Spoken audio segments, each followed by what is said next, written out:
بسم اللہ الرحمن الرحیم۔ ناظرین، ماں وہ ہستی ہے جس کی پیشانی پر نور، آنکھوں میں ٹھنڈک، الفاظ میں محبت، آغوش میں دنیا بھر کا سکون، ہاتھوں میں شفقت اور پیروں تلے جنت ہے۔ ماں خدا کی ایک بہت بڑی نعمت ہے اور اسی ذات کے ذریعے اللہ تعالی ہماری تربیت اور حفاظت کرتا ہے۔ ماں وہی ہے جو ہمیں جنم دیتی ہے اور ہماری دیکھ بھال بھی کرتی ہے۔ ماں کا رشتہ دنیا میں سب سے زیادہ قابل احترام ہے۔ یہی وجہ ہے کہ دنیا میں اکثر زندگی دینے والی اور قابل احترام چیزوں کو ماں کہا جاتا ہے۔ اس کے علاوہ ماں کو محبت اور قربانی کی علامت سمجھا جاتا ہے۔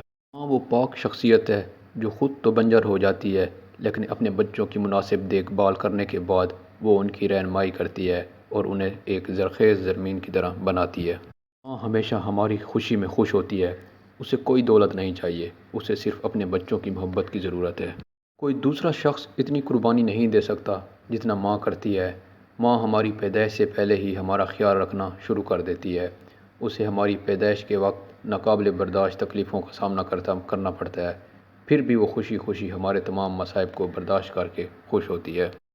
کبھی ہم نے سوچا کہ ماں ہمارے لیے یہ سب کیوں کرتی ہے؟ کیونکہ وہ صرف اور صرف ہم سے پیار کرتی ہے۔ وہ دنیا کے دوسرے لوگوں کی طرح نہیں ہے جو آپ کو خود غرضی کے لیے محبت کرے۔ ماں ہماری پہلی استاد ہے۔ وہ ہمیں اچھی تعلیم دیتی ہے اور معاشرے میں ایک اچھا انسان بنا دیتی ہے۔ وہ ناکامی اور کامیابی دونوں میں ہمارے ساتھ کھڑی ہوتی ہے۔ جب ہم مایوس ہوتے ہیں تو وہ امید کی روشنی کی طرح ہمارے ساتھ چلتی ہے۔ تاریخ ایسے بہت سارے واقعات کی تفصیل کے ساتھ پر ہے جس میں ماؤں نے اپنے بچوں کے لیے طرح طرح کے غم برداشت کرتے ہوئے اپنا سب کچھ قربان کر دیا۔ یہی وجہ ہے کہ ماں کا یہ رشتہ ابھی بھی پوری دنیا میں ایک قابل احترام اور ایک اہم رشتہ سمجھا جاتا ہے۔ اور تاریخ ایسے بھی بہت سارے واقعات کے ساتھ بھری پڑی ہے کہ جنہوں نے ماں کی قدر کی تو انہوں نے دنیا میں ایک بہت بڑا نام پایا اور ان کا نام رہتی دنیا تک یاد رکھا جائے گا اور انہوں نے دنیا اور آخرت کی تمام نعمتیں حاصل۔ ہمارے پیارے نبی حضرت محمد صلی اللہ علیہ وآلہ وسلم جنت میں تشریف لے گئے تو انہوں نے جنت میں آواز سنی، قرآن پاک پڑھنے کی آواز آ رہی تھی تو انہوں نے فرشتوں سے پوچھا کہ یہ کس کی آواز ہے؟ تو ان کو بتایا گیا کہ یہ نعمان بن حارثہ رضی اللہ تعالیٰ عنہ کی آواز ہے۔ تو نبی پاک صلی اللہ علیہ وآلہ وسلم نے فرمایا کہ وہ تو مدینے میں ہے تو ان کی آواز جنت میں کیسے سنائی دے رہی ہے؟ تو فرشتوں نے کہا کہ وہ ماں کی خدمت اتنی کرتا ہے کہ اللہ پاک نے ان کو اس چیز سے نوازا ہوا ہے کہ جب بھی وہ زمین پہ بیٹھ کر مدینے میں تلاوت کرتا ہے تو اللہ پاک ان کی تلاوت کی آواز پوری جنت میں سناتا ہے۔ نعمان بن حارثہ رضی اللہ تعالیٰ عنہ ماں کے کپڑے خود دھوتے، ماں کے لیے سالن خود بناتے، ماں کے لیے آٹا خود گوندتے اور خود ہی روٹی بناتے اور پھر نوالے بنا بنا کر ماں کو کھلاتے۔ ماں کو تیل خود لگاتے، پھر ان کو کنگھی کرتے، جوئیں نکلتے، پھر نوکر کی طرح کھڑے ہو کر ان کے حکم کو سنتے اور تعمیل کرتے۔ اور اگر ماں کی کوئی بات سمجھ نہ آتی تو ان سے یہ نہیں کہتے کہ دوبارہ دہرائیں، بلکہ سائڈ پہ ہو کر اپنی بیگم سے پوچھتے کہ والدہ نے کیا کہا ہے اور پھر ان کے حکم کو بجا لاتے۔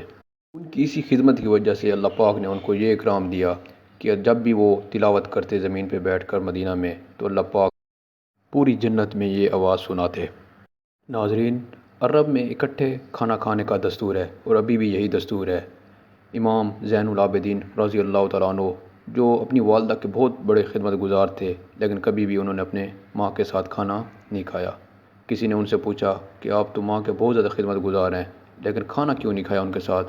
تو انہوں نے بتایا کہ میں نہیں چاہتا کہ میں جب اپنی والدہ کے ساتھ کھانا کھا رہا ہوں اور میں وہ بوٹی اٹھا لوں جو میری والدہ کو پسند ہو اور میں اللہ کا مجرم بن جاؤں، اس لیے میں نے کبھی بھی اپنی ماں کے ساتھ کھانا نہیں کھایا۔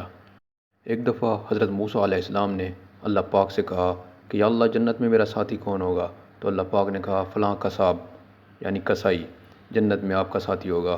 تو انہوں نے کہا کہ وہ کہاں پہ ہیں؟ تو اللہ پاک نے ان کو بتایا کہ فلاں قصاب اور فلاں نام۔ حضرت موسیٰ علیہ السلام بہت حیران ہوئے تو وہ اس جگہ پر پہنچے تو انہوں نے دیکھا کہ باقی قصاب کی طرح وہ بھی گوشت بیچ رہے ہیں۔ جب شام ہوئی تو انہوں نے گوشت کا ایک ٹکڑا اس قصاب نے ایک تھیلے میں ڈالا اور اپنے گھر کو چل پڑے۔ حضرت موسیٰ علیہ السلام بھی ان کے ساتھ پیچھے چل پڑے۔ جب وہ اپنے گھر کے قریب گھر میں جانے لگا تو موسیٰ علیہ السلام نے ان کو کہا کہ میں بھی آ جاؤں، تو انہوں نے کہا آپ آ جائیں۔ وہ قصاب نہیں جانتا تھا کہ یہ حضرت موسیٰ علیہ السلام ہے۔ جب وہ قصاب اپنے گھر میں داخل ہوا تو اس نے گوشت کے چھوٹے چھوٹے ٹکڑے کیے، اس کو ہانڈی پہ رکھا، اس کو کھانا بنانا شروع کر دیا، آٹا گوندا، روٹی بنائی اور جب یہ سارا کھانا تیار کر لیا تو گھر میں ایک بڑھیا سوئی ہوئی تھی۔ اس نے اس بڑھیا کو اپنے کندھے کے سہارے اٹھایا اور اس کو ایک نوالے بنا بنا کر کھلاتا رہا۔ جب اس بڑھیا کا پیٹ بھر گیا تو اس بڑھیا نے اشارے سے اس کو بس کرنے کا کہا۔ قصاب نے اس بڑھیا کا منہ صاف کیا اور جب اس کو لٹانے لگا تو وہ بڑھیا کچھ بڑبڑائی۔ حضرت موسیٰ علیہ السلام نے اس قصاب سے پوچھا کہ یہ بڑھیا کون ہے؟ تو انہوں نے بتایا کہ یہ میری والدہ ہے، اور میرا روزانہ کا یہی دستور ہے کہ جب میں اپنی شاپ سے واپس آتا ہوں تو اپنی والدہ کے لیے کھانا بناتا ہوں، صفائی کرتا ہوں، یہ ساری خدمت کرتا ہوں اور پھر اپنے بچوں کی دیکھ بھال کرتا ہوں۔ حضرت موسیٰ علیہ السلام نے کہا کہ جب آپ نے ان کو کھانا کھلا لیا تو یہ کچھ بولیں جو میری سمجھ میں نہیں آیا۔ تو اس قصاب نے کہا کہ جب بھی میں ان کی خدمت کرتا ہوں تو یہ مجھے بولتی ہے کہ اللہ پاک تجھے جنت میں موسیٰ علیہ السلام کا ساتھی بنائے۔ اس قصاب نے کہا کہ موسیٰ کلیم اللہ کہاں اور میں ایک عام سا قصاب کہاں؟ اس قصاب کو کیا پتہ کہ اس کی والدہ کی دعا کی وجہ سے اللہ پاک نے ان کو یہ رتبہ دے دیا ہے کہ جنت میں موسیٰ علیہ السلام کا ساتھی وہی قصاب ہوگا۔ میرے نبی حضرت محمد صلی اللہ علیہ وآلہ وسلم نے ایک دفعہ حضرت عمر بن خطاب رضی اللہ تعالیٰ عنہ سے فرمایا کہ میرے بعد ایک شخص آئے گا جس کا نام اویس ہوگا اور وہ کرن کی شاخ سے ہوگا۔ عمر تم اس سے دعا کروانا اور علی تم بھی اس سے دعا کروانا۔ تو انہوں نے نبی پاک صلی اللہ علیہ وآلہ وسلم سے پوچھا یا رسول اللہ وہ ایسا کیا عمل کرتا ہے کہ آپ ہمیں کہہ رہے ہیں کہ ان سے دعا کروانا؟ تو نبی پاک صلی اللہ علیہ وآلہ وسلم نے کہا کہ وہ ماں کی ایسی خدمت کرتا ہے کہ جب بھی وہ دعا کے لیے ہاتھ اٹھاتا ہے تو اللہ پاک اس کے ہاتھ خالی واپس نہیں لوٹاتا۔ حضرت عمر بن خطاب رضی اللہ تعالیٰ عنہ نے ایک دفعہ حج کے موقع پر تمام حجاج کرام سے کہا کہ آپ کھڑے ہو جائیں۔ پھر انہوں نے کہا کہ یمن ملک والے کھڑے رہیں اور باقی بیٹھ جائیں۔ پھر انہوں نے کہا کہ کرن والے کھڑے رہیں اور باقی سارے یمن والے بیٹھ جائیں۔ تو صرف ایک شخص کھڑا رہا۔ تو حضرت عمر بن خطاب رضی اللہ تعالیٰ عنہ نے کہا کہ آپ کرنی ہو؟ تو انہوں نے کہا جی میں کرنی ہوں۔ تو عمر بن خطاب رضی اللہ تعالیٰ عنہ نے کہا کہ کیا آپ اویس کو جانتے ہو؟ انہوں نے کہا جی میرے چچے کا بیٹا ہے لیکن تھوڑا پاگل ہے۔ تو عمر بن خطاب رضی اللہ تعالیٰ عنہ نے کہا کہ پاگل وہ نہیں، پاگل آپ ہو۔ عمر بن خطاب رضی اللہ تعالیٰ عنہ نے پوچھا کہ وہ کدھر ہیں؟ تو ان کو بتایا گیا کہ وہ میدان عرفات کی طرف اونٹ چرانے گیا ہے۔ تو حضرت عمر بن خطاب رضی اللہ تعالیٰ عنہ نے حضرت علی رضی اللہ عنہ کو ساتھ لیا اور میدان عرفات کی طرف چل پڑے۔ جب وہ وہاں پہنچے تو ایک درخت کے نیچے نماز پڑھ رہا ہے۔ تو عمر بن خطاب اور علی رضی اللہ تعالیٰ عنہ دونوں ان کے قریب جا کے بیٹھ گئے۔ جب اویس کرنی نے یہ محسوس کیا کہ ان کے قریب کوئی آ کے بیٹھا ہے تو انہوں نے نماز کو مختصر کیا۔ جب سلام پھیرا تو عمر بن خطاب رضی اللہ تعالیٰ عنہ نے ان سے پوچھا کہ آپ کون ہو؟ تو انہوں نے کہا میں مزدور ہوں۔ تو عمر بن خطاب نے کہا کہ آپ کا نام؟ انہوں نے کہا میں اللہ کا بندہ۔ تو انہوں نے کہا عمر بن خطاب رضی اللہ تعالیٰ عنہ نے کہا کہ اپنی ماں نے آپ کا کیا نام رکھا ہے؟ تو حضرت اویس نے کہا کہ آپ کون ہو، کیوں اتنا مجھ سے پوچھ رہے ہو؟ تو حضرت علی رضی اللہ تعالیٰ عنہ نے کہا کہ یہ عمر بن خطاب امیر المومنین اور میں حضرت علی ہوں۔ تو یہ بات سن کر حضرت اویس نے کہا کہ میں معافی چاہتا ہوں، مجھے نہیں پتہ تھا کہ آپ امیر المومنین ہیں اور آپ حضرت علی رضی اللہ تعالیٰ عنہ ہیں۔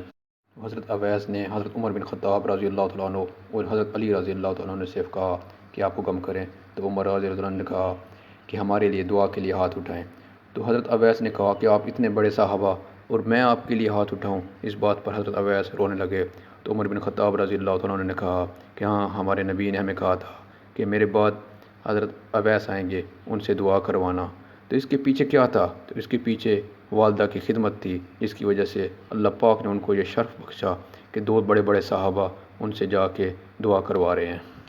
میرے نبی نے فرمایا کہ جب لوگ جنت میں جا رہے ہوں گے تو حضرت اویس بھی جا رہے ہوں گے۔ جب جنت پہ دروازے پہ حضرت اویس پہنچیں گے تو ان کو اللہ تعالیٰ کی طرف سے حکم ہوگا کہ اویس کو جنت کے دروازے پہ روک دیا جائے۔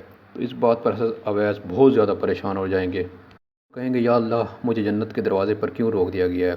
تو اللہ پاک کہے گا اویس پیچھے دیکھ۔ جب وہ پیچھے دیکھیں گے تو وہ ایمان والے جو گناہ گار ہوں گے اور اپنے گناہوں کی سزا پوری کرنے کے لیے جہنم میں جا رہے ہوں گے، تو اللہ پاک کہے گا اے اویس اپنی انگلی اشارے سے پھرتا جا، اور جس پر تیرا انگلی کا اشارہ جائے گا اللہ پاک تیرے طفیل ان کو بھی جنت میں داخل کر دے گا۔